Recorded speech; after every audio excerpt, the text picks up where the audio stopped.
പുറത്ത് നല്ല മഴയാണ്, കറണ്ടും പോയി, നല്ല ഇരുട്ട്. അപ്പോഴെനിക്ക് വായിക്കണമെന്ന് തോന്നിയത്. മെഴുകുതിരിവട്ടത്തിൽ ഞാൻ വായിക്കുക. അങ്ങനെ ഞാൻ കഷ്ടപ്പെട്ട് വനത്തിന് പുറത്തെത്തി. കുറച്ചു നേരം പിന്നിട്ടപ്പോൾ അല്പം അകലെയായി തീ കത്തുന്നത് ഞാൻ കാണാനിടയായി. വല്ല വഴിപോക്കരും കത്തിച്ചതായിരിക്കണം. ദൈവമേ, അതെന്നെ വല്ലതും ചെയ്യുമോ? ധൈര്യം സംഭരിച്ച് ഞാൻ ആ തീയുടെ സമീപത്തേക്ക് നീങ്ങി. അതിൽ നിന്നും വന്ന പ്രകാശവും ചൂടും എന്നെ വല്ലാതെ രസിപ്പിച്ചു. സന്തോഷത്താൽ ഞാൻ അതിനെ തലോടിയും എൻ്റെ കൈ പൊള്ളി. വേദന കൊണ്ട് പുളഞ്ഞ ഞാൻ കൈ പിൻവലിച്ചു. അത് കേട്ടപ്പോൾ എനിക്ക് എൻ്റെ കൈ പൊള്ളുമെന്ന് നോക്കാനൊരു പൂതി.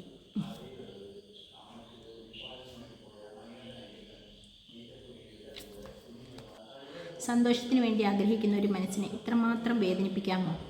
എങ്ങനെയാണ് തീ കത്തുന്നതെന്ന് ഞാൻ ഒരുപാട് ആലോചിച്ചു നോക്കി. ഒരെത്തും പിടിയും കിട്ടിയില്ല. ഒടുവിൽ എനിക്ക് മനസ്സിലായി, ഉണങ്ങിയ ചുള്ളിക്കമ്പുകളുടെ മേൽ കാറ്റടിക്കുമ്പോഴാണ് തീയുണ്ടാകുന്നതെന്ന്. കായ്കനികൾ തിന്ന് ജീവിച്ചിരുന്ന എനിക്ക് പലപ്പോഴും വിശപ്പടങ്ങാറുണ്ടായിരുന്നില്ല. മാത്രമല്ല, അവയ്ക്കാണെങ്കിൽ തീരെ രുചിയും ഉണ്ടാവാറില്ല. അങ്ങനെ ഇരിക്കെയാണ് എൻ്റെ തലയിൽ ഒരു ബുദ്ധി ഉദിച്ചത്. കായ്കനികൾ തീയിൽ ചൂടാക്കിയാലോ? ചിലപ്പോൾ വല്ല മാറ്റവും കണ്ടേക്കാം. അങ്ങനെ ഞാൻ ചൂടാക്കിയ കായകൾ ആസ്വദിച്ച് തിന്നാൻ തുടങ്ങി. പക്ഷേ പല ഇനം കായകൾ ചൂടാക്കിയപ്പോഴാവട്ടെ ഒട്ടും രുചിയില്ലാതെ മാറുകയും ചെയ്തു.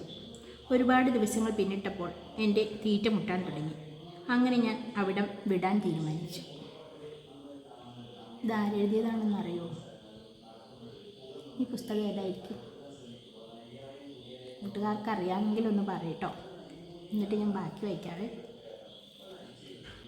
അങ്ങനെ വളരെ ഭയത്തോടും ഭീതിയോടും കൂടി ആ രാത്രി ഞാൻ അവിടെ കഴിച്ചു കൂട്ടി.